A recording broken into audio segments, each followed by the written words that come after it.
नमस्कार दोस्तों, मैं डॉक्टर कुलदीप कुमार के सर आप सभी का बहुत बहुत स्वागत करता हूं एक नए बिंदु के साथ और एक नई कड़ी के साथ। तो आप सभी को बहुत बहुत शुभकामनाएं कि हमारा आदिकाल जो है वो समाप्त हो चुका है और अब हम पढ़ने जा रहे हैं भक्ति काल। रोजाना शाम 6 बजे ये क्लास आपको तैयार मिलेगी। पूरा का पूरा पाठ्यक्रम कराया जाएगा, कहीं कोई किंतु परंतु नहीं होगा। इस प्रकार से बिल्कुल नहीं रहेगा, चाहे आप देखें चाहे न देखें, चाहे देखने वालों की संख्या कम रहे या ज़्यादा रहे, लेकिन इस तरह से बिल्कुल भी नहीं होगा। जितने भी देख रहे हैं, चाहे एक ही विद्यार्थी क्यों न देख रहा हो, ठीक है ना, लेकिन मैंने ये पाठ्यक्रम पूरा करवाना है और अच्छे से इस तरह से करवाना है कि मैं केवल पाठ्यक्रम करवाया जाना है, बल्कि 2, 3 या 4 बार पाठ्यक्रम करवा पाऊँ और अच्छे से याद भी करवा पाऊँ। तो इसी कड़ी के अंदर आदिकाल जो है हमारा लगभग 22-23 क्लासों में हमारा पूर्ण हो गया। आज हम शुरू करने जा रहे हैं भक्ति काल। भक्ति काल की बात करें तो एक लंबा चौड़ा काल है, ठीक है ना, जिसे जितना भी पढ़े आनंद ही आनंद आता है। और वर्तमान का जो समय है वो तो आप जान ही रहे कि भक्ति की तरफ लोग बहुत ज़्यादा पुनः अग्रसर हो रहे हैं। तो कहीं न कहीं काल था एक, वैसे तो भक्ति का काल जो है कोई होता ही नहीं है, सारे भक्ति के ही काल है। हर इंसान किसी न किसी की भक्ति में लगा हुआ है। पहले लोग ईश्वर की भक्ति किया करते थे, आजकल इंसान की भक्ति कर रहा है, क्योंकि भक्ति से पहले भी ईश्वर की भक्ति में कहीं न कहीं पैसे का कहीं न कहीं महत्व रहता था। धन की जो लालसा रहती थी वो मनुष्य के हमेशा ही दिख रही है। जब धन की लालसा थी तब धन की लालसा में किया जाता था, तब और कभी यश प्राप्ति की लालसा में। तो अलग अलग बहुत सारी लालसाएं रही है जिनकी लालसाओं में इंसानों ने भक्ति की है, और वही भक्ति आजकल चल रही है। आज वो लालसा इंसानों से पूरी होगी तो लोग इंसानों की भक्ति कर रहे हैं। तो ऐसा चलता रहेगा और भक्ति काल जो है वो कभी खत्म होने वाला है नहीं, क्योंकि न तो कभी भक्ति खत्म हुई है, न होने वाली है, और न वो काल खत्म होने वाला है। लेकिन हम जो पढ़ने जा रहे हैं उसका एक काल निश्चित किया गया। हिंदी साहित्य के इतिहास के अंतर्गत एक जो निश्चित किया गया भक्ति काल जो है उसका एक काल निश्चित किया गया। वैसे भक्ति का कोई काल नहीं होता, लेकिन हिंदी साहित्य में उसका एक काल निश्चित किया गया। और काल की बात करें तो एक इंसान है जिसके बारे में बच्चन सिंह जी कहते हैं कि न तो आचार्य रामचंद्र शुक्ल के हिंदी साहित्य के इतिहास को लेकर नया इतिहास लिखा जा सकता है और न उसे छोड़कर नया इतिहास लिखा जा सकता है। साथ साथ में वो ये भी कह देते हैं कि जिन लोगों को आचार्य शुक्ल के हिंदी साहित्य के इतिहास के आगे कुछ सुझाई नहीं पड़ता है, उनको अपनी आंखों का इलाज करवा लेना चाहिए। लेकिन हमें आंखों का इलाज करवाने की जरूरत नहीं है। हमें बच्चन से की बातों पर कहने के बाद बातों को मानने के लिए हम बाध्य नहीं है, हमें मानना भी नहीं है, क्योंकि हमें आंखों का इलाज कराने की जरूरत नहीं है, क्योंकि हमें तो सिर्फ आचार्य रामचंद्र शुक्ल का हिंदी साहित्य के इतिहास ही पढ़ना है, क्योंकि वही पढ़ेंगे तो वही हमें पास करवा पाएगा। 1 नंबर आचार्य रामचंद्र शुक्ल का हिंदी साहित्य के इतिहास, और 2 नंबर की बात करता हूँ तो डॉक्टर नगेंद्र का हिंदी साहित्य के इतिहास। 3 नंबर पर आचार्य प्रसाद द्विवेदी आ जाते हैं और 4 नंबर पर हमारे वही बच्चन सिंह जी आ जाते हैं, ठीक है ना। तो चलते हैं भक्ति काल की बात करते हैं। भक्ति काल की जब हम बात करते हैं तो आचार्य रामचंद्र शुक्ल जी आ जाते हैं।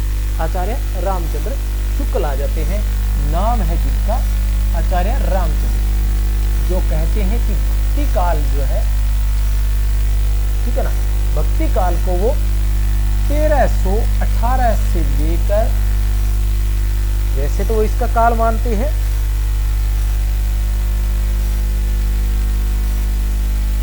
ये कैसे हो गया,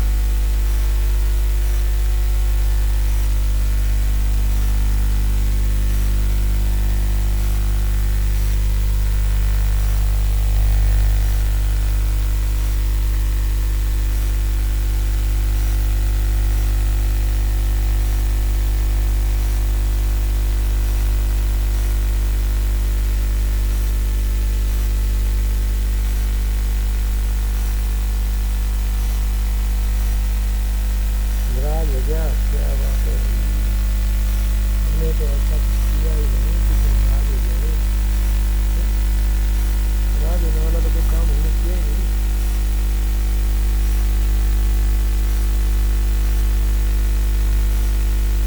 इतना तो दबाव ही नहीं दिया कि नहीं हो जाए।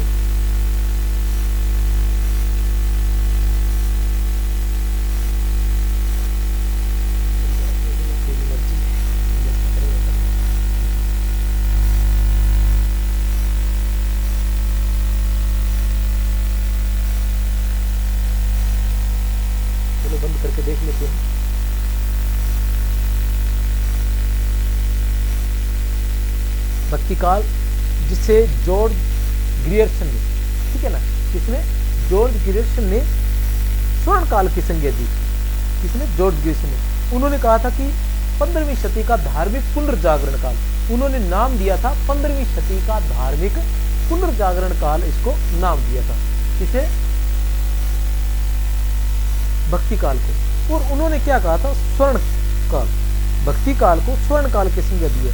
जब हम ऐसा सुनते हैं कि जॉर्ज ग्रियर्सन ने भक्ति काल को स्वर्ण काल की संज्ञा दी है, तो हम बड़ा खुश होते हैं, ठीक है ना, कि एक पाश्चात्य विद्वान ने भक्ति काल को स्वर्ण काल की संज्ञा दी है। लेकिन जब कारण जानते हैं तो पता चलता है कि ये तो स्वार्थ से युक्त था। भक्ति काल को स्वर्ण काल की संज्ञा देने के पीछे कहीं न कहीं जॉर्ज ग्रियर्सन का स्वार्थ था। वो स्वार्थ क्या था, वो ये था कि वो जो भक्ति काल है, ठीक है ना, उसकी उत्पत्ति का कारण विदेशी प्रभाव मानते हैं। भक्ति काल जो है उसकी उत्पत्ति का कारण जो है विदेशी प्रभाव मानते हैं, इसलिए वो उसको क्या कहते हैं, ईसाई। विदेशी प्रभाव से बात करें कि भक्ति काल का जो उदय है उसके पीछे वो ईसाई जो धर्म का प्रचार था उसके प्रभाव को मानते हैं। कि ईसाई जब धर्म का प्रचार कर रहे थे उन्हीं को देखकर इनका क्या है कि भक्ति काल का उदय हुआ भारत में, इसलिए स्वर्ण काल है। कहीं न कहीं ये ईसाई धर्म से प्रभावित था, इसलिए उन्होंने स्वर्ण काल कहा है इसको ना, ठीक है ना। देखते हैं आगे, आचार्य रामचंद्र शुक्ल, ठीक है ना, आचार्य रामचंद्र शुक्ल के अनुसार भक्ति काल। आचार्य रामचंद्र शुक्ल की बात करें तो इन्होंने भक्ति काल या फिर हम बात करें पूर्व मध्य काल, दोहरे नामकरण की जो व्यवस्था है वो इन्होंने ही की थी। इन्होंने आचार्य रामचंद्र शुक्ल ने, इन्होंने इसको दो नाम दिए थे, भक्ति पूर्व मध्य काल या भक्ति काल। और इसका जो काल माना था वो 1375 से 1700 विक्रमी संवत कह सकते हैं, 1375 से 1700 विक्रमी संवत। अब इसकी हम बात करें तो 1318 से लेकर 1643 ईस्वी, 1318 से लेकर 1643 ईस्वी का जो काल है वो किस नाम से जाना जाता है,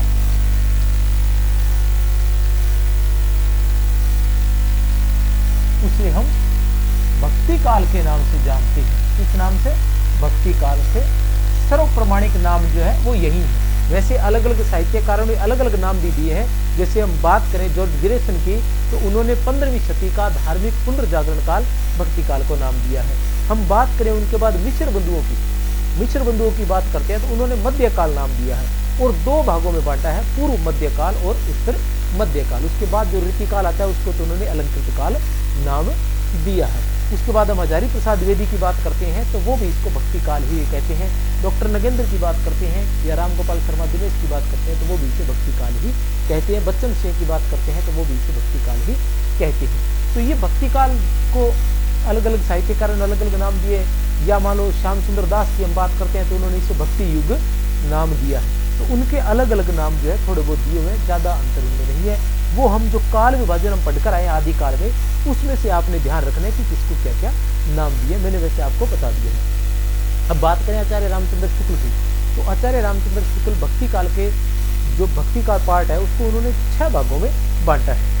आचार्य रामचंद्र शुक्ल ने अपने संपूर्ण हिंदी साहित्य के इतिहास को प्रकरणों में विभाजित किया है। हम बात करें प्रकरण 1 की,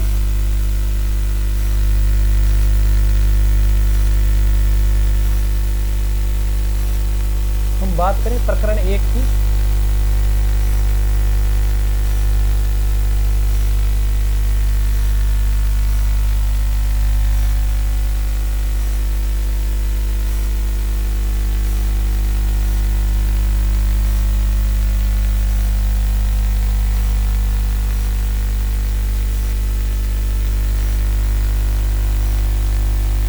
पूर्व मध्यकाल या भक्ति काल। अब हम बात करें काल क्या है इसका, काल की हम बात करते हैं तो विक्रमी संवत 1375 से 1700 तक का विक्रमी संवत का जो काल है वो भक्ति काल या पूर्व मध्य काल के नाम से जाना जाता है। हम आचार्य शुक्ल की बात करें तो उन्होंने भक्ति काल को 6 प्रकरणों में विभाजित किया है।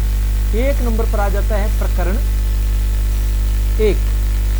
प्रकरण 1 की हम बात करते हैं तो प्रकरण 1 के अंतर्गत वो देते हैं सामान्य परिचय, भक्ति काल का सामान्य परिचय देते हैं। मैं ये भी बताऊंगा कि सामान्य परिचय में वो किस प्रकार की बात करते हैं। प्रकरण 2 की मैं बात करता हूं।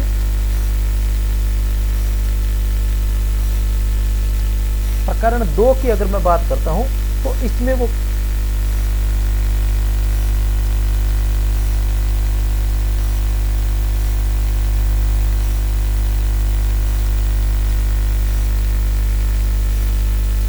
निर्गुण काव्य,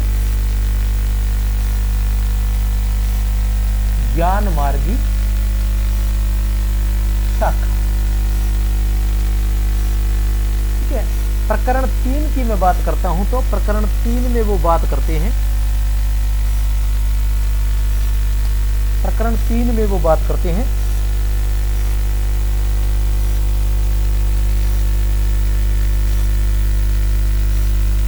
निर्गुण काव्य,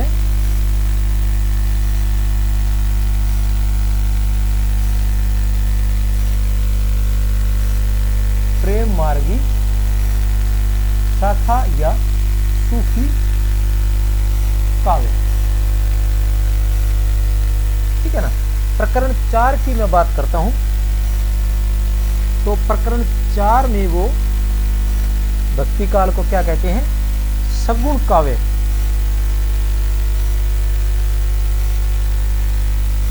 या राम भक्ति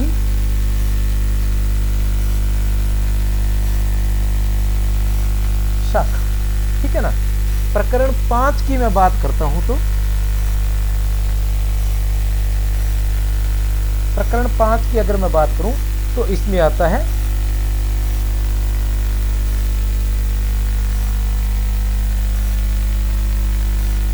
कृष्ण काव्य। और प्रकरण 6 की अगर मैं बात करता हूं तो 6 प्रकरणों में आचार्य रामचंद्र शुक्ल ने भक्ति काल को बांटा है। प्रकरण 6 की अगर मैं बात करता हूं तो इसमें आती है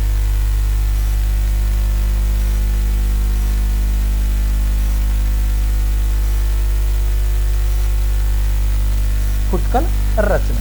ये जो है भक्ति काल को उन्होंने इन 6 प्रकरणों में बांटा है। सामान्य परिचय निर्गुण काव्य, तो निर्गुण काव्य को हम विस्तार से पढ़ेंगे और जो सामान्य परिचय है उसी की आज क्लास रहेगी। जो सामान्य परिचय उसकी आज की जो क्लास है उसी की होने वाली है। और आचार्य रामचंद्र शुक्ल ने सामान्य परिचय में क्या बताया वो सारी बातें हम बात करेंगे, ठीक है ना। फिर निर्गुण काव्य, प्रेम मार्गी शाखा, सगुण काव्य के अंदर राम भक्ति शाखा, फिर कृष्ण काव्य, फिर फुटकल रचनाएं। अब जो ये जो फुटकल रचनाएं है मैं बार बार बात करता हूँ कि आचार्य रामचंद्र शुक्ल के हिंदी साहित्य के इतिहास में फुटकल रचनाएं जो है इनकी संख्या लगभग 22 है। इसमें जो रचनाकार आते हैं उनकी संख्या लगभग 22 है। सबसे अधिक महत्वपूर्ण ये वाली जगह होती है। ये जो कवि है ये सबसे महत्वपूर्ण है। इसके बारे में भी विस्तार से मैंने बताया है निर्गुण काव्य, और आगे और बताएंगे जब आएगा। निर्गुण काव्य, ज्ञान, अब हम बात करें भक्ति काल की तो भक्ति काल को वैसे निर्गुण काव्य अगर कहा है, ज्ञान मार्ग की शाखा किसी ने कहा है तो वो आचार्य रामचंद्र शुक्ल ने कहा है। और उसी को संत काव्य, ज्ञान मार्ग की शाखा को संत काव्य किसने कहा है। संत काव्य की हम बात करें तो संत काव्य की बात करते हैं तो संत काव्य किसने कहा है, संत काव्य कहा है राम कुमार वर्मा ने। किसने कहा है, राम कुमार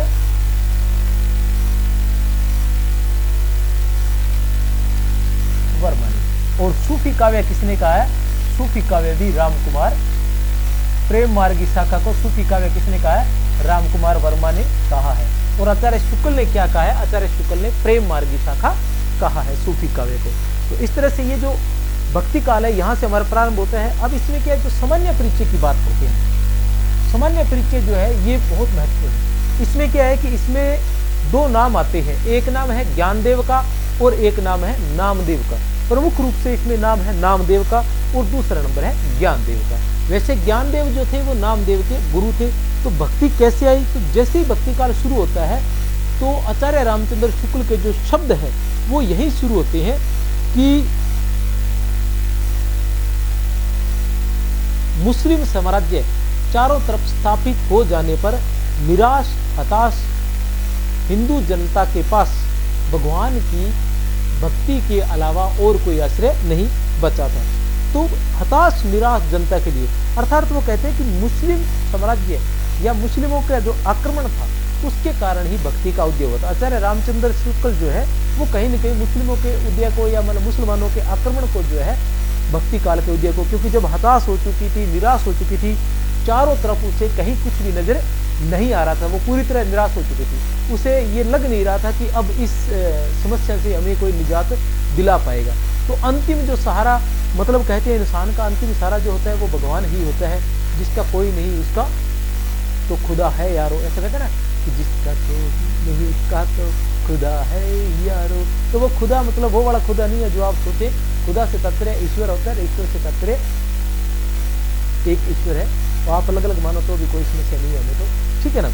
तो कहने से तात्पर्य ये एक माध्यम रहता है अच्छा बनने का, तो उससे कोई फर्क नहीं पड़ेगा, सिर्फ पाखंडों से दूर रहे, माध्यम अपना कुछ भी बनाए, ठीक है ना। वो एकलव्य वाली बात है, एकलव्य को क्या हुआ, एकलव्य ने माध्यम बनाया था द्रोणाचार्य को।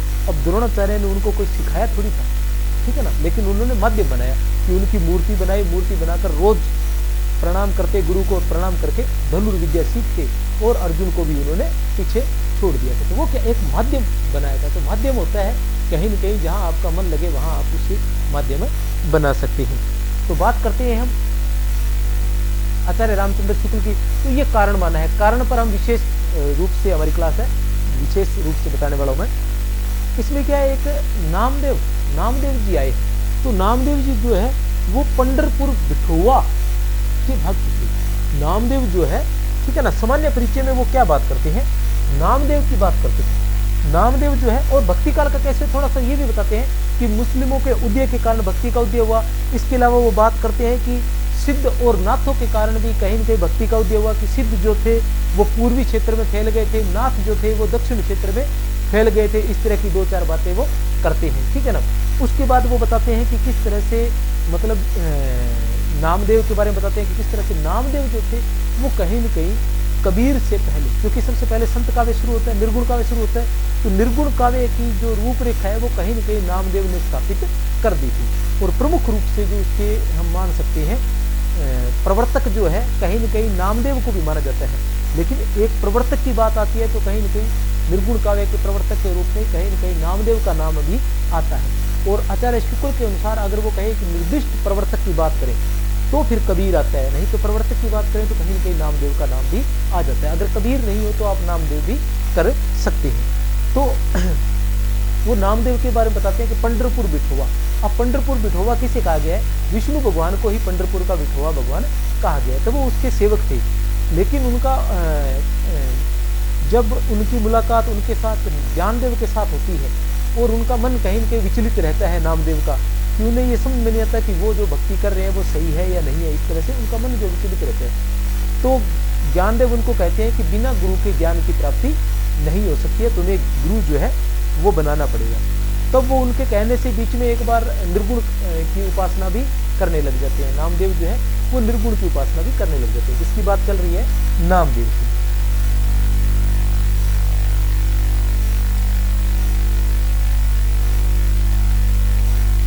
नामदेव जो है किसके भक्त थे ये,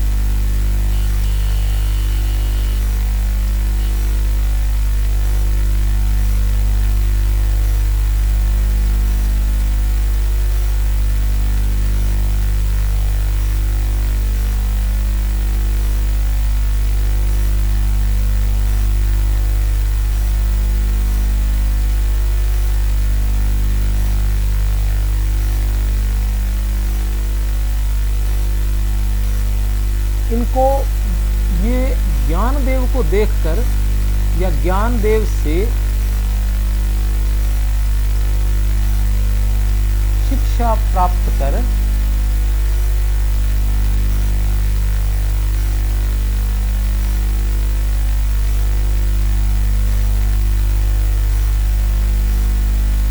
निर्गुण हो गए थे। इनकी मैं बात करूं तो ये एक बार ज्ञानदेव जी के साथ चले गए। तो वहां क्या है कि ज्ञानदेव की बहन थी मुक्ताबाई, ठीक है ना। कौन थी? मुक्ताबाई। ज्ञानदेव की बहन थी मुक्ताबाई। तो उन्होंने क्या किया कि चलो संतों की परीक्षा लेते हैं। क्या करते हैं? संतों की परीक्षा लेते हैं। ज्ञानदेव की बहन थी मुक्ताबाई। तो वहां क्या किया, जैसे कि नाथ पंथ में रहता है, नाथ पंथ में क्या रहता है कि मतलब शरीर को सिद्ध साहित्य में या नाथों में शरीर को पीड़ा पहुंचाना भी अपने आप में एक भक्ति ही रहता है, या पीड़ा सहन करना। तो सभी संतों को बिठाया गया और मतलब एक लकड़ी के बाद लकड़ी से या लकड़ी की फट्टी आदि से उनके सर को पीटा गया। तो बाकी को पीटा गया तो कोई नहीं बोले, कोई संत बिल्कुल भी नहीं बोला या न उनको दर्द महसूस नहीं हुआ। लेकिन जब नामदेव की बात आई तो नामदेव वहां से खड़े हो गए। तो इससे उनको कहा गया कि ये कच्चे गड़े हैं। तब ज्ञानदेव ने उनको कहा कि आप गुरु धारण कीजिए, तभी आपको ज्ञान की प्राप्ति होगी। तो ज्ञानदेव नामदेव ने, ये इन दोनों को याद रख लेना भैया, नामदेव और ज्ञानदेव के चक्कर मतलब नामदेव के गुरु की बात करें, गुरु थे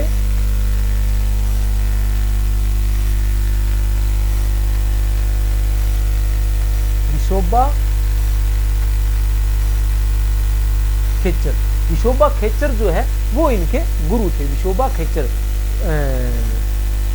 नामदेव जी लिखती हैं कि तन मेरा सुई मन मेरा धागा, ठीक है ना। तन मेरा सुई मन मेरा धागा, खेचर जी के चरणों में नामा सिद्धि लगा। खेचर जी के चरणों में नामा सिद्धि लगा। तन मेरा सुई मन मेरा धागा, नामा जी के चरणों में, ठीक है ना, और फिर खेचर जी के चरणों में नामा सिद्धि लगा, ऐसा वो कहते हैं। तो विशोबा खेचर को उन्होंने गुरु बनाया था। ऐसा भी कहते हैं कि एक बार क्या हुआ कि जो उनके ईश्वर है विष्णु भगवान, वो क्या है कि एक बार मुसलमान का रूप धारण कर उनके सामने आ जाते हैं और वो उसे पहचान नहीं पाते हैं। अब इनकी रचनाओं की बात करते हैं। इनकी रचनाओं की बात करते हैं तो इनकी रचनाएं जो है 2 भाषाओं में है, 2 भाषाओं में है। क्यों है 2 भाषाओं में? क्योंकि इन्होंने निर्गुण के पद भी लिखे गए थे। किसके? निर्गुण काव्य की रचना भी की थी और सगुण काव्य की रचना भी की थी। दोनों में ही इनके पद मिलते हैं, निर्गुण काव्य में और सगुण काव्य में। बात करते हैं सगुण की, तो सगुण के जो पद है वो ब्रज भाषा में है, और बात करते हैं निर्गुण की तो वो सदुकड़ी में है, सदुकड़ी या खड़ी बोली में।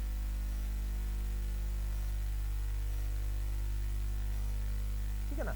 बात करते हैं निर्गुण की तो वो सदुकड़ी या खड़ी बोली में है, और सगुण काव्य की बात करते हैं तो इनके पद जो है ब्रज भाषा में आते हैं। तो कहीं न कहीं इनका जो है उन्होंने विवरण दिया है, इसलिए मैंने इसके बारे में बता दिया। अब हम चलते हैं, देखते हैं कि भक्ति शब्द की उत्पत्ति जो है, भक्ति शब्द की, भक्ति काल को जानने से पहले हम जानेंगे कि भक्ति शब्द की उत्पत्ति कैसे हुई और भक्ति का उद्भव कैसे हुआ। ये 2 बातें आज के हमारे मुख्य विषय रहेंगे। पहला है कि भक्ति शब्द की उत्पत्ति कैसे हुई, भक्ति शब्द की उत्पत्ति कैसे हुई। तो हर किताब के अंदर सबसे पहले यही मिलेगा, चाहे आप हिंदी साहित्य कोश डॉक्टर धीरेन्द्र वर्मा के निकाल लीजिए, कि मोनियर विलियम के अनुसार भक्ति शब्द की जो उत्पत्ति है वो भज धातु से की जा सकती है या मानी जाती है। मोनियर विलियम्स के अनुसार भक्ति शब्द की उत्पत्ति भज धातु से मानी जाती है। मोनियर विलियम्स के अनुसार भक्ति शब्द की उत्पत्ति जो है वो भज धातु से मानी जाती है। भज का अर्थ होता है भाग लेना। भज का क्या अर्थ होता है? भज का अर्थ होता है भाग लेना, और भाग लेना अर्थात भगवान के ऐश्वर्य में भाग लेना या भगवान की भक्ति में भाग देना। इस तरह से भक्ति शब्द की उत्पत्ति मानी जाती है। उसी तरह से भक्ति शब्द का जो सर्वप्रथम उल्लेख है वो श्वेताश्वेतर उपनिषद में मिलता है। भक्ति शब्द का सर्वप्रथम उल्लेख, भक्ति का सर्वप्रथम उल्लेख जो है वो श्वेताश्वेतर उपनिषद में मिलता है। ये बातें बहुत ही महत्वपूर्ण है, ध्यान लगा लेना थोड़ा। भक्ति शब्द का अर्थ अलग अलग विद्वानों ने अलग अलग माने हैं, अलग अलग पुस्तकों में अलग अलग माने गए, कुछ हमने भी लिए हैं। ठीक है ना। भक्ति शब्द का जो अर्थ है नारद के अनुसार क्या है? नारद क्या कहते हैं कि वह परम प्रेमा रूपा है और अमृत स्वरूपा है। प्रेमा रूपा है, परम प्रेमा रूपा है और अमृत स्वरूपा है, जिसे प्राप्त कर मनुष्य सिद्ध, अमर और तृप्त हो जाता है। जिसे प्राप्त कर मनुष्य सिद्ध, अमर और तृप्त हो जाता है। सात्वस्मिन परम प्रेमा रूपा अमृत स्वरूपा च। ठीक है ना, भक्ति सूत्र, नारद के भक्ति सूत्र के अनुसार ये परिभाषा है, किसकी? भक्ति की परिभाषा है। ये सारी बातें लगातार, मैं आपको कोई भी बिंदु छोड़ने वाला नहीं हूँ। मैं उस तरह से बिल्कुल नहीं पढ़ाने वाला हूँ कि जैसा यूट्यूब पर पढ़ाया जाता है। मैं एक एक बात क्लियर करने वाला हूँ, जैसा पुस्तकों में लिखा होता है उससे भी बहुत गुना बढ़कर। और वो मतलब मेरी क्लास के बाद आपको फिर से कोई अन्य क्लास लेने की या कुछ और पढ़ने की आवश्यकता नहीं रहेगी।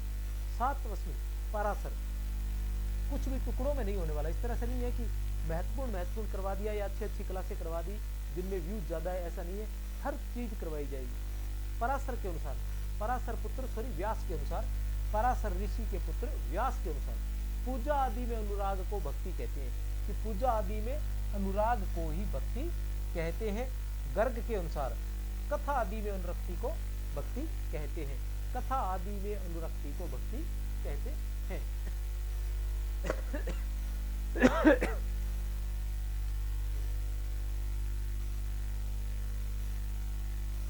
भक्ति भाव है या रस है? भक्ति भाव है या रस है, इस संबंध में साहित्याचारों में थोड़ा सा मतभेद है। हम बात करते हैं रस संप्रदाय आचार्य भरतमुनि ने अपने नाट्य शास्त्र में श्रृंगार, रौद्र, वीर, विभत्स, हास्य, करुण, अद्भुत और भयानक, हास्य, करुण, अद्भुत और भयानक को मान्यता दी है, भक्ति का उल्लेख नहीं किया है। हम रस की बात करते हैं कि भक्ति भाव है या रस है। भक्ति भाव है या रस है? क्या कि भक्ति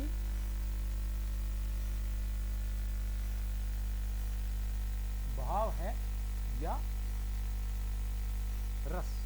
भक्ति भाव है या रस है, इस बात की हम बात करते हैं। तो सबसे पहले हम भरत मुनि का बात करते हैं, क्योंकि भरत मुनि ने क्या की थी? रस संप्रदाय की स्थापना करने वाले भरत मुनि ने नाटक के लिए कुल 8 रस माने थे। नाटकों की बात करते हैं भरत मुनि, तो भरत मुनि ने नाटकों के लिए 8 रस माने थे।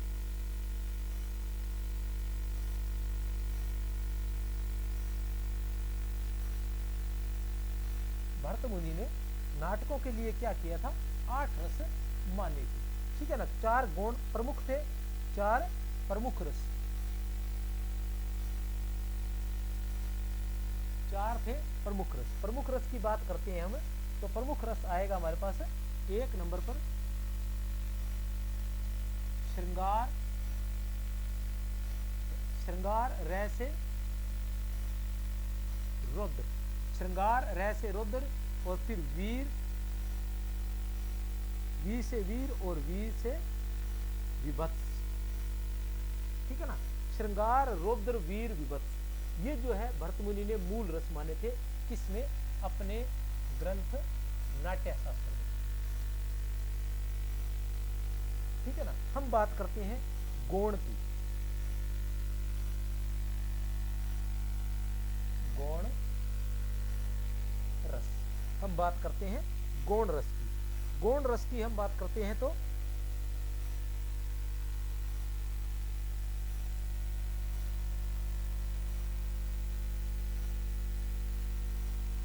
गौण रस, गौण रस की बात करते हैं तो गौण रस की संख्या भी 4 ही मानी गई है। पहला है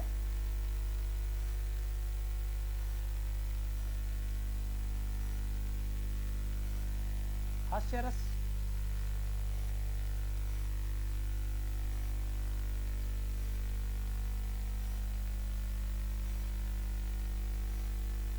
करुण रस,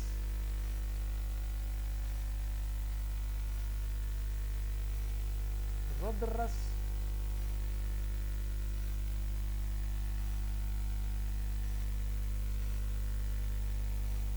भयानक रस। रुद्र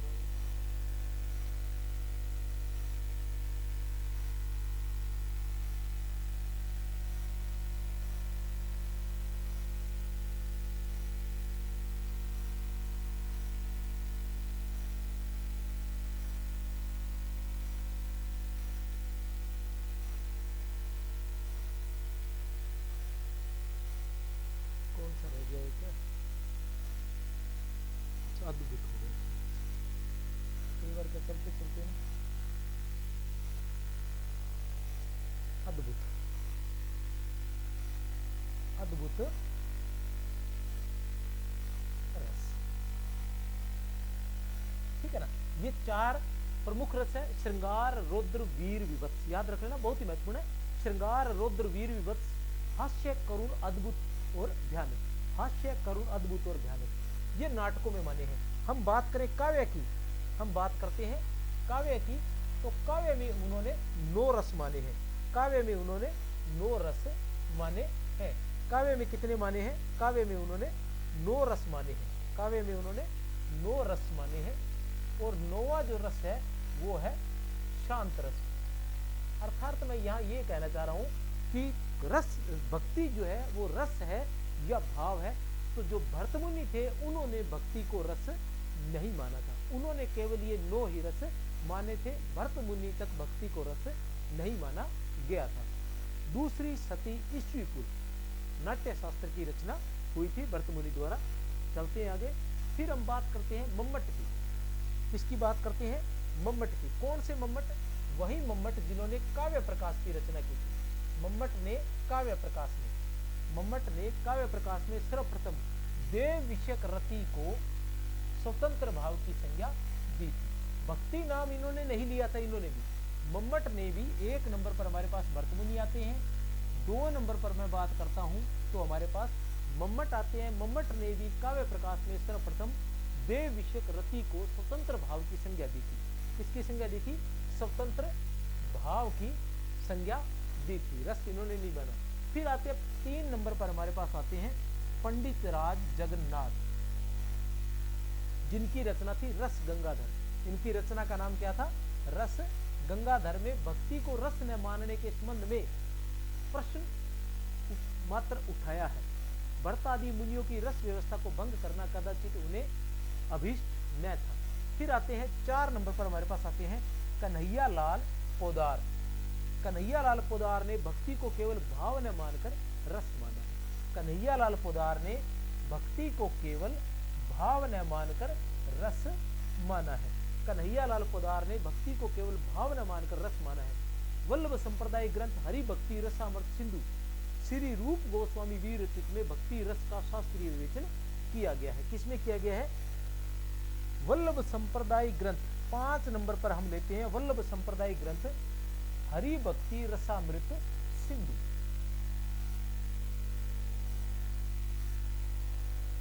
हरि भक्ति रसामृत सिंधु, इस ग्रंथ में हरि भक्ति रसामृत सिंधु रूप गोस्वामी द्वारा रचित, रूप गोस्वामी द्वारा रचित हरि भक्ति रसामृत सिंधु। इसके अंदर भक्ति रस का शास्त्रीय विवेचन किया गया है। भक्ति रस का जो है इसमें शास्त्रीय विवेचन मिलता है। चलते हैं आगे। भक्ति आंदोलन के उद्भव के कारण, ये भी बहुत महत्वपूर्ण है। इसके नाम याद रख लेना, ज्यादा नहीं याद रहे तो नाम जरूर याद रखने हैं कि भक्ति आंदोलन के उद्भव के कारण। उद्भव के कारण जो है, पहला कारण तो विदेशी प्रभाव को माना जाता है। पहला कारण क्या माना जाता है? विदेशी प्रभाव। दूसरा क्या माना जाता है? मुस्लिम प्रभाव। तीसरा प्रभाव क्या माना जाता है? तीसरे की बात करें तो मार्क्सवादी प्रभाव। 4 नंबर पर मैं बात करूं तो सामान्य प्रभाव या मतलब स्वाभाविक, ठीक है ना, भी होना ही था ऐसा, ठीक है। तो ये 4 प्रभाव जो प्रमुख रूप से माने जाते हैं, इनको आपने ध्यान में रखना है। अब प्रमुख इनमें से कौन कौन से हैं? मैं बात करूं कि विदेशी प्रभाव की, तो सबसे पहले जॉर्ज गिरेसन आ जाते हैं, जिन्होंने भक्ति को ईसाइयत की देन माना है। कौन आ जाते हैं? जॉर्ज गिरेसन आ जाते हैं, जिन्हें भक्ति को किसकी देन माना है? ईसाइयत की देन माना है। फिर मैं बात करूं, ये तो है विदेशी प्रभाव की। फिर मुस्लिम की बात करूं तो उसमें एक लंबा चौड़ी प्रक्रिया आ जाती है। उसमें आचार्य, सबसे बड़ा नाम आचार्य रामचंद्र शुक्ल का आ जाता है, उन्होंने मुस्लिम प्रभाव को माना है। दूसरा बड़ा नाम रामस्वरूप चतुर्वेदी जी का आ जाता है, उन्होंने भी मुस्लिम प्रभाव को माना है। तीसरा नाम वल्लभाचार्य जी का आ जाता है और रामकुमार वर्मा का आ जाता है, तो इन्होंने भी मुस्लिम प्रभाव को माना है। फिर मैं बात करूँ 3 नंबर पर कि मार्क्सवादी प्रभाव, तो इसमें के दामोदरन, हबीब, इस तरह से 2-3 नाम है जो ज्यादा प्रभाव चल रही है, लेकिन मार्क्सवादी मानना जरूर है। जिसमें मुक्तिबोध भी एक नाम आता है कि भक्ति काल के उदय का कारण कहीं न कहीं मार्क्सवादी प्रभाव रहा था। और 4 नंबर पर बात करूं तो वो क्या है, स्वाभाविक विकास। भक्ति का उदय स्वाभाविक विकास अगर मानते हैं तो वो मानते हजारी प्रसाद द्विवेदी। वो कहते हैं कि अगर भारत में मुस्लिमों का राज्य स्थापित न भी हुआ होता तो भक्ति का 12 आना वैसा ही होता जैसा आज है। ठीक है ना, भक्ति का 12 आना वैसा ही होता जैसा आज है। अर्थात क्या है, स्वाभाविक। देखते हैं विस्तार से क्या है। पहला है विदेशी प्रभाव। इसमें सबसे पहले आते हैं जॉर्ज ग्रियर्सन। कौन आते हैं सबसे पहले? जॉर्ज ग्रियर्सन आते हैं। क्या कहते हैं जॉर्ज ग्रियर्सन? जॉर्ज ग्रियर्सन कहते हैं कि भक्ति आंदोलन ईसाई प्रभाव का परिणाम है। भक्ति आंदोलन जो है वो ईसाई प्रभाव का परिणाम है। अब यह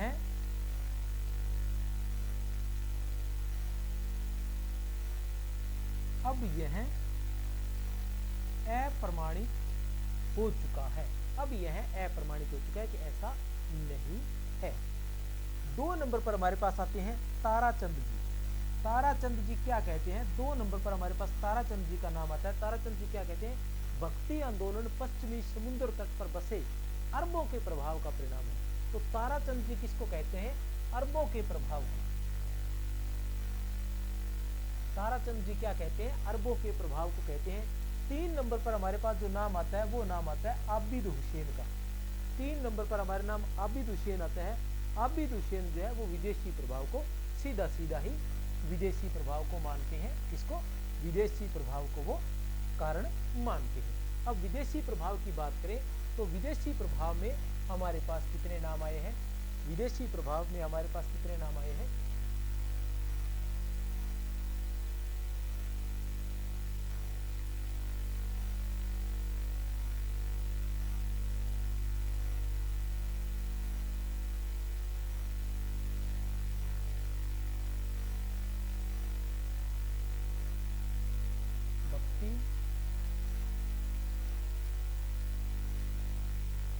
आंदोलन के उद्भव के कारण। भक्ति आंदोलन के उद्भव के कारण पहला कारण हमारे सामने जो चलकर आता है वो आता है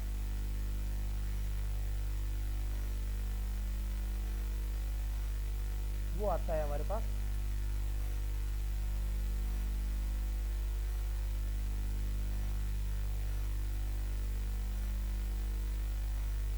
विदेशी प्रभाव। पहला जो हमारे पास चलकर आता है वो आता है विदेशी प्रभाव। इसमें कौन कौन आते हैं? इसमें आते हैं 1 नंबर पर हमारे पास आता है जॉर्ज ग्रियर्सन। 1 नंबर पर हमारे पास आते हैं जॉर्ज ग्रियर्सन। 2 नंबर पर हमारे पास आते हैं ताराचंद। 3 नंबर पर हमारे पास आते हैं आबिद हुसैन। ये 3 नाम आते हैं। अब ये तीनों क्या कहते हैं? जॉर्ज ग्रियर्सन क्या कहते हैं? ईसाइयत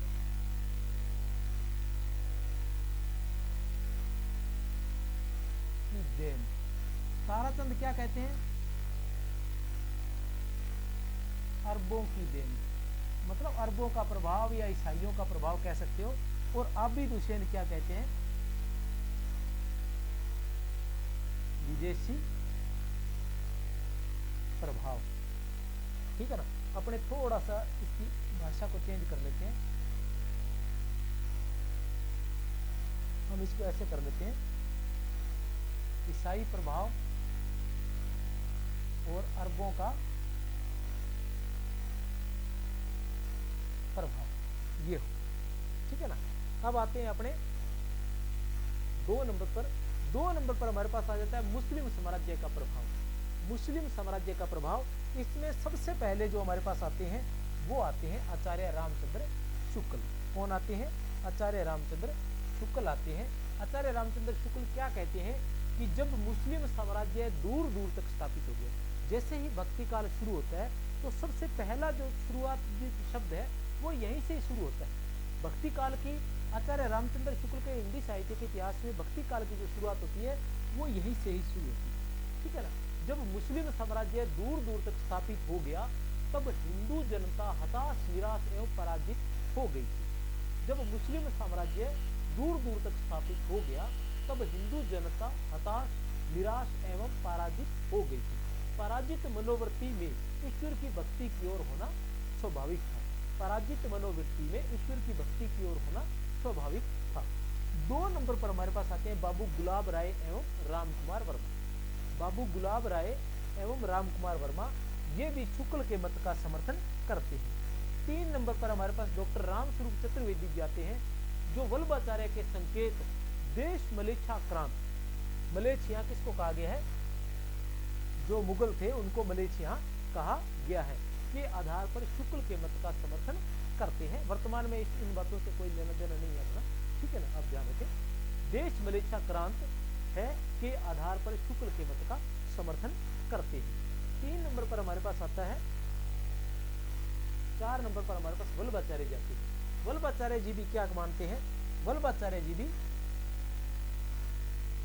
देश मलेच्छा क्रांत है के आधार पर देश में भक्ति आंदोलन के उदय का कारण मुस्लिम आक्रमण को ही मानते हैं। 5 नंबर पर तुलसीदास आते हैं। तुलसीदास भी तत्कालीन मुस्लिम साम्राज्य की दारुण अवस्था के कारण ही भक्ति आंदोलन का उदय हुआ। तत्कालीन मुस्लिम साम्राज्य की दारुण अवस्था के कारण ही भक्ति आंदोलन का उदय हुआ। 3 नंबर पर हमारे पास आ जाता है स्वाभाविक विकास। स्वाभाविक विकास देखते हैं। 2 नंबर पर हमारे पास क्या है, 2 नंबर पर मैं बात करूं तो 2 नंबर पर हमारे पास आ जाता है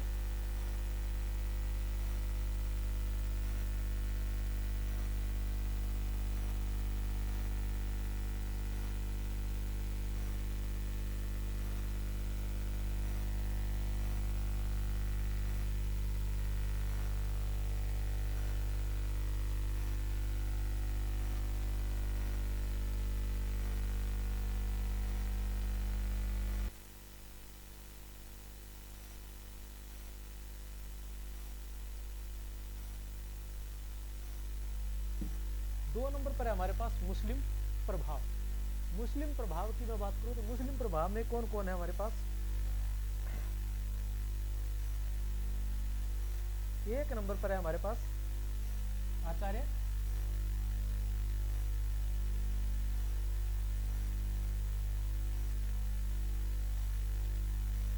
शुक्ल।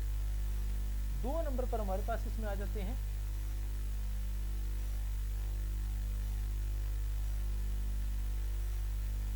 गुलाब राय। 3 नंबर पर हमारे पास आ जाते हैं राम कुमार वर्मा। फिर आ जाते हैं हमारे पास राम स्वरूप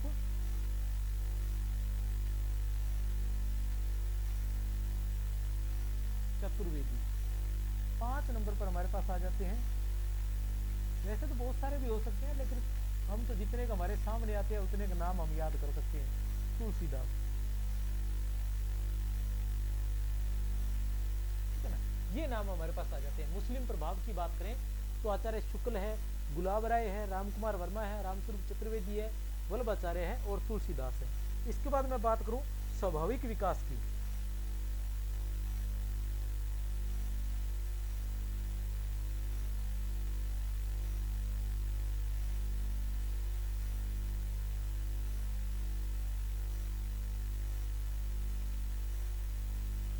नंबर पर मैं बात करूं तो स्वाभाविक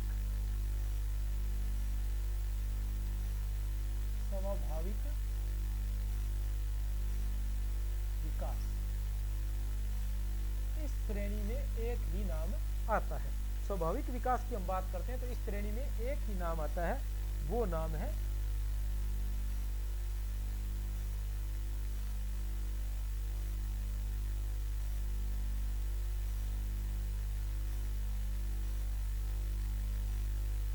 हजारी प्रसाद द्विवेदी। वो नाम है हजारी प्रसाद द्विवेदी। हजारी प्रसाद द्विवेदी कहते हैं कि अगर मुस्लिम आक्रमण न होता या मुस्लिम साम्राज्य न स्थापित होता तो भी भक्ति का 12 आना वैसा ही होना था जैसा आज है। 3 नंबर पर आता है,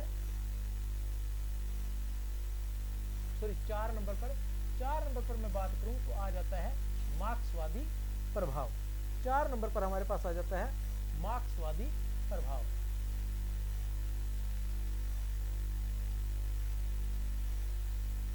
मार्क्सवादी प्रभाव 4 नंबर पर हमारे पास मार्क्सवादी प्रभाव आ जाता है। इसमें मैं बात करूं तो प्रमुख रूप से मुक्तिबोध,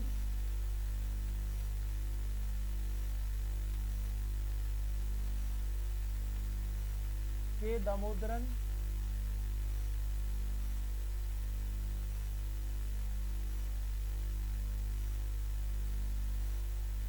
के दामोदरन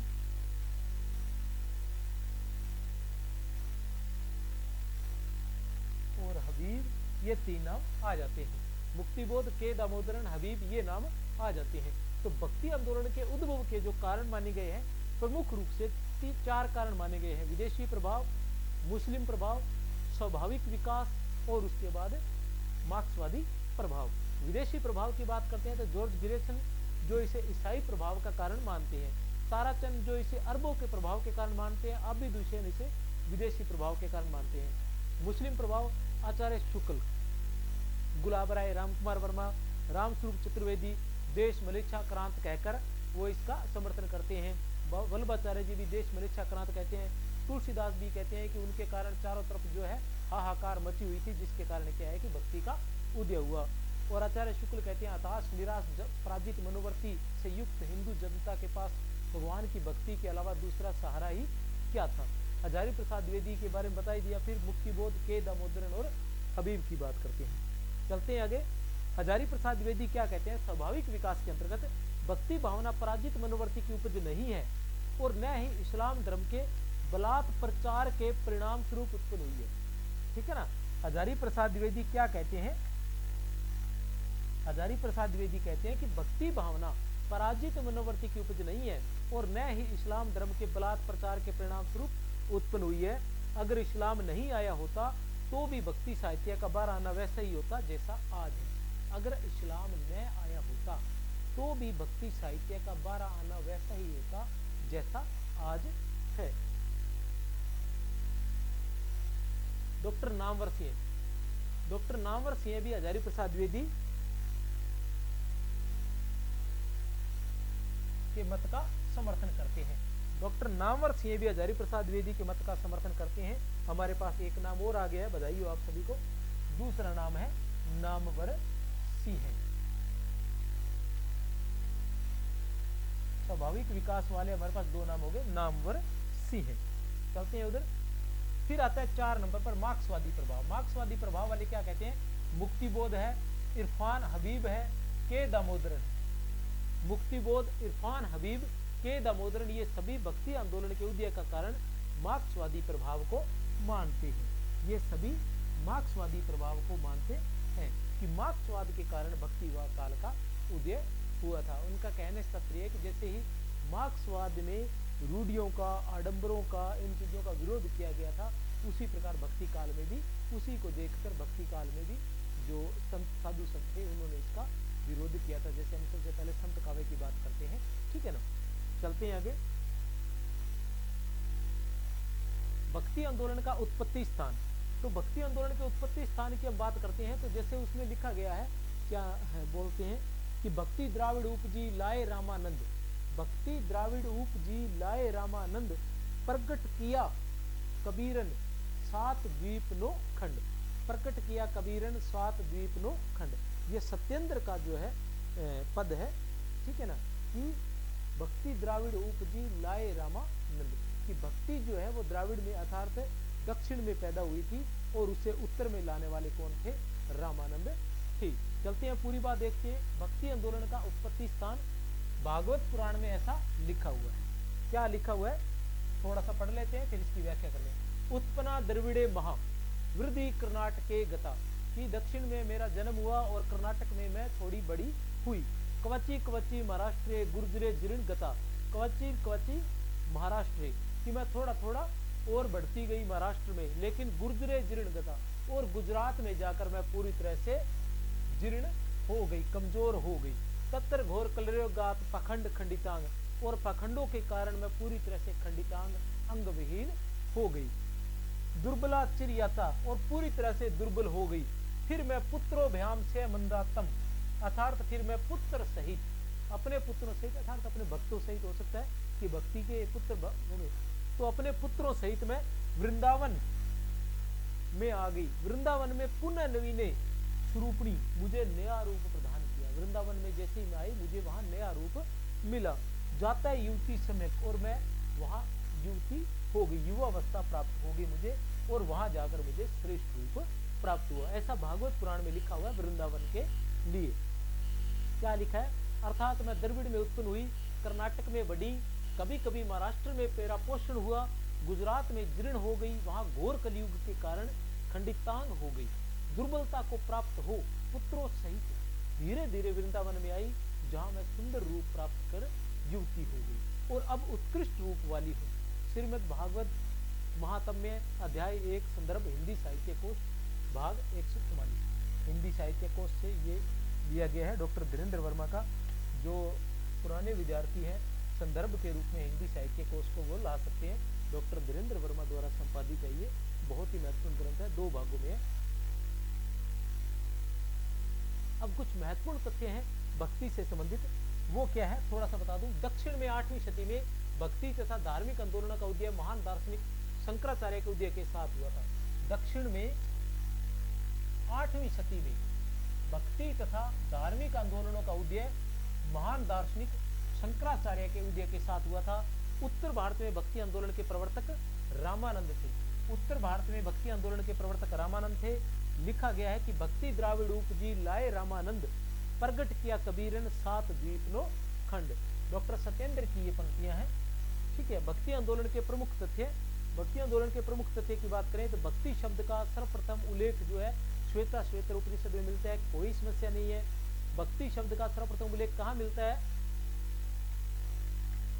भक्ति शब्द का सर्वप्रथम उल्लेख कहाँ मिलता है? तो श्वेता श्वेतर उपनिषद में मिलता है। आपको एक बात और बता दूं कि इसके साथ साथ प्रश्नोत्तर भी करवाए जाएंगे। ठीक है ना। हिंदी व्याख्याता की 7200 नाम से, किस नाम से? 7200 नाम से संकुल SUN जो लिखा हुआ है, संकुल मार्गदर्शन, ठीक है ना। हिंदी व्याख्याता 7200 वस्तुनिष्ठ प्रश्नों की अपनी पुस्तक है, जो हर जगह आपको उपलब्ध मिलेगी। चाहे तो आप ऑनलाइन भी उसे देख सकते हैं अमेजोन आदि पे, ठीक है ना। और उसके जो प्रश्नोत्तर है वो सभी करवाए जाएंगे। प्रश्नोत्तर किस प्रकार से करवाए जाएंगे? जैसे आदिकाल जो पूरा हुआ है तो संपूर्ण आदिकाल के प्रश्नोत्तर ऐप में मिल जाएंगे। इसी नाम से अपना ऐप भी है, ठीक है ना। वहां पर आपको निःशुल्क मिल जाएंगे। इसी चैनल पर भी आदिकाल के काफी सारे टेस्ट, कैनिस तत्व लगभग 10 टेस्ट, आदिकाल के 10 वीडियो टेस्ट आपको इसी चैनल पर मिल जाएंगे। आप आदिकाल नाम से ढूंढेंगे तो, ठीक है ना। एक बात, एक आदिकाल की मैराथन क्लास भी है, जिसमें भी मैंने 200, 250 या 300 क्वेश्चन लगभग करवाए हैं। बड़ी क्लास है 2-3 घंटे की, उसमें पूरे आदिकाल के क्वेश्चन आंसर मैंने करवाए हैं, ठीक है ना। और अब जो है साथ साथ चलेंगे। अभी भक्ति शब्द की या भक्ति का उदय, भक्ति शब्द की उत्पत्ति, भक्ति के उद्भव के कारण, इनसे संबंधित जो है क्वेश्चन आंसर प्रश्नोत्तर जो है वो मैं करवा दूंगा इसके बाद, जस्ट क्लास के बाद, ठीक है ना। और उसके बाद फिर जैसे ही संत काव्य आएगा तो संत काव्य से संबंधित पूरे संत काव्य के प्रश्नोत्तर करवाए जाएंगे। उसके बाद इसी तरह से और उसी पुस्तक से करवाए जाएंगे, तो आप देख लें और खरीद भी लें साथ में। भक्ति शब्द का सर्वप्रथम उल्लेख श्वेता श्वेतर उपनिषद में मिलता है। मोनियर विलियम्स ने भक्ति शब्द की उत्पत्ति भज धातु से मानी है। ब्रह्म सूत्रों की रचना बादरायण ने 380 ईस्वी के लगभग की थी। यह कुछ किताबों में होता है, मैंने भी आप लोगों के लिए उपलब्ध करवा दिया है, ठीक है ना। थोड़ा दिमाग में रहे आपके। ब्रह्म सूत्रों की रचना बादरायण ने 380 ईस्वी के लगभग की थी। हिंदू धर्म के ये जब शुरुआत होती है भक्ति काल की, तो ऐसी चीजों के बारे में बातचीत आती है, तो वो मैंने भी आपके लिए उपलब्ध करवा दी। कुछ महत्वपूर्ण ग्रंथों के अंदर, जैसे मेरा आइडिया है शायद हिंदी साहित्य कोश में ये जो जानकारी उपलब्ध थी, तो मैंने सोचा आप तक पहुंचा। हिंदू धर्म के प्रमुख संप्रदाय शैव संप्रदाय, शाक्त संप्रदाय, सौर संप्रदाय, समार्थ संप्रदाय और गणपत्य थी। ये प्रारंभ में ये प्रमुख संप्रदाय थे हिंदू धर्म के अंतर्गत। समार्थ संप्रदाय जो तो है वो शंकराचार्य का था। निर्गुण भक्ति का आधार ग्रंथ, निर्गुण भक्ति का आधार ग्रंथ क्या है? श्वेता श्वेतर उपनिषद है, याद रख लेना। और सगुण भक्ति का आधार ग्रंथ श्रीमद् भागवत है, बहुत ही महत्वपूर्ण है। निर्गुण भक्ति का आधार ग्रंथ कौन सा है? श्वेता श्वेतर उपनिषद है। और सर्वप्रथम भक्ति का जो उल्लेख है वो कहाँ हमें मिलता है? भक्ति का उल्लेख हमें कहाँ मिलता है? श्वेता श्वेतर उपनिषद में ही मिलता है। मोनियर विलियम के अनुसार भक्ति शब्द की उत्पत्ति भज धातु से मानी जाती है। भज का अर्थ होता है भाग लेना, भाग से तात्पर्य ईश्वर की भक्ति में भाग लेना, ईश्वर के ऐश्वर्य में भाग लेना। निर्गुण भक्ति का आधार है श्वेता श्वेतर उपनिषद और सगुण भक्ति का आधार है श्रीमद् भागवत। भक्ति काल के बारे में मैं पहले ही बता चुका हूं कि भक्ति काल जो है, भक्ति काल को प्रमुख रूप से दो भागों में बांटा गया है। दो भागों में बांटा गया है। पहला भाग जो क्या है वो है निर्गुण काव्य। पहला भाग क्या है? निर्गुण काव्य। दूसरा भाग क्या है? सगुण काव्य। ठीक है ना। भक्ति काल को दो भागों में बांटा गया है, निर्गुण काव्य और सगुण काव्य। अब निर्गुण काव्य की बात करें तो निर्गुण काव्य को भी आगे चलकर दो भागों में बांटा गया है। एक है ज्ञानाश्रयी शाखा, ठीक है ना, और दूसरा आ जाता है प्रेमाश्रयी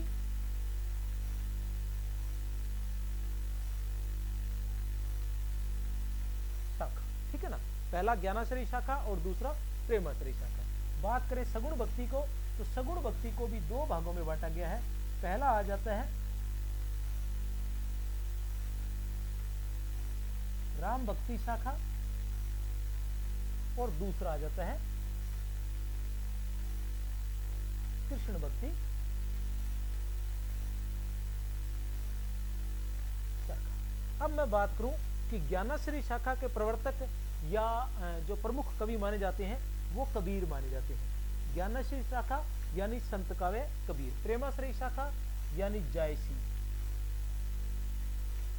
राम भक्ति शाखा प्रमुख रूप से तुलसीदास। राम भक्ति शाखा तुलसीदास, प्रतिनिधि कवि जिसे बोलते हैं तुलसीदास है प्रमुख रूप से।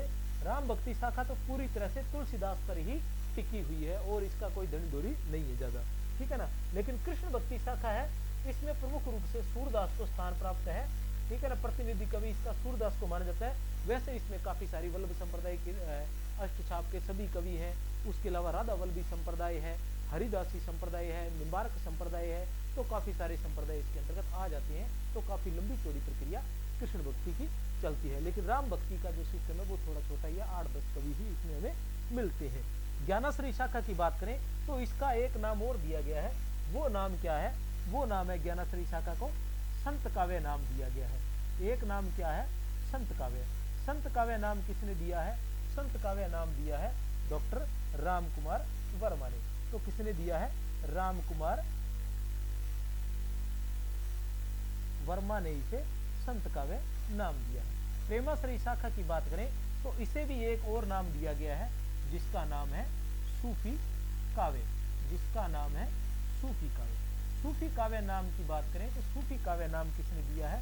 ये नाम भी दिया है हमारे डॉक्टर राम कुमार वर्मा ने। राम कुमार वर्मा की बात करें तो जिनका हिंदी साहित्य का आलोचनात्मक इतिहास 1938 ईस्वी में लिखा गया था, जो कृष्ण काव्य तक 1693 ईस्वी तक माना जाता है, और जिसमें क्या है काव्यात्मकता जो है, काव्य शैली जो है वो बहुत महत्वपूर्ण रही है। अर्थात वो उन्होंने कविता के रूप में नहीं कहूँगा, मतलब काव्यात्मक शैली में मतलब भावात्मक रूप से अधिक लिखने का प्रयास किया है, भावों को अधिक व्यक्त करने का प्रयास किया है उस साहित्य में। चलते हैं आगे चलते हैं, देखते हैं क्या आता है। भक्ति आंदोलन का कारण ईसाइयों का आना जॉर्ज गिरेसन ने माना है, कोई समस्या नहीं। ईसाइयों का आना किसने माना है? जॉर्ज गिरेसन ने माना है। अरबों का किसने माना था? अरबों का माना था ताराचंद ने। अरबों का किसने माना था? ताराचंद ने। विदेशी प्रभाव किसने माना था? विदेशी प्रभाव माना था आबिद हुसैन ने। किसने? आबिद हुसैन ने।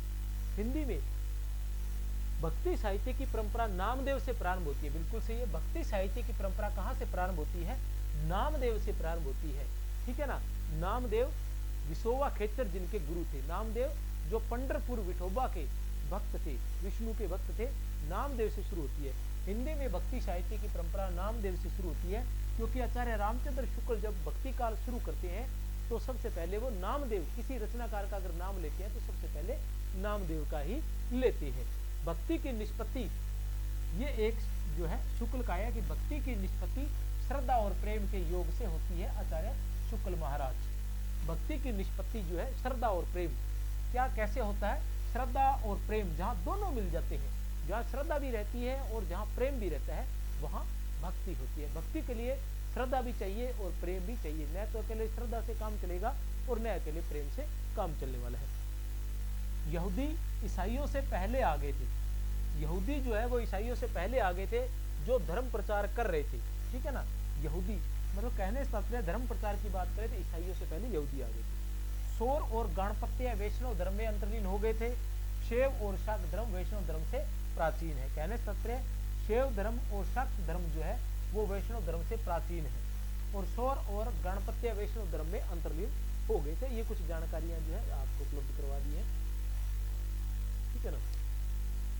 शंकराचार्य ने पंचदेव उपासना की व्यवस्था स्मार्त धर्म के अंतर्गत की थी। स्मार्त धर्म में किसका था? स्मार्त धर्म, स्मार्ट किसका था?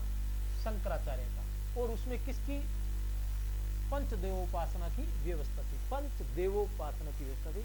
पंचदेवों के बारे में मैं ज्यादा बताना नहीं चाहता। श्रमण धर्म, एक श्रमण धर्म है जिसमें किसको माना गया है? श्रमण धर्म के अंतर्गत बौद्ध और जैन धर्म को, दोनों को श्रमण धर्म के अंतर्गत माना गया है। मराठी भाषा में जो नामदेव थे, इन्होंने क्या की थी? मराठी भाषा में, इसमें मराठी भाषा में, मराठी भाषा में किसकी रचना की थी? इन्होंने मराठी भाषा में अभंगों की रचना की थी। किसकी रचना की थी?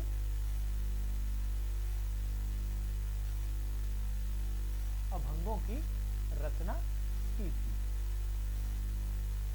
नामदेव ने। नामदेव के गुरु विशोबा खेचर थे। नामदेव के गुरु विशोबा खेचर थे। मैंने बताया था कि तन मेरा सुईर मन मेरा धागा, यह क्या था?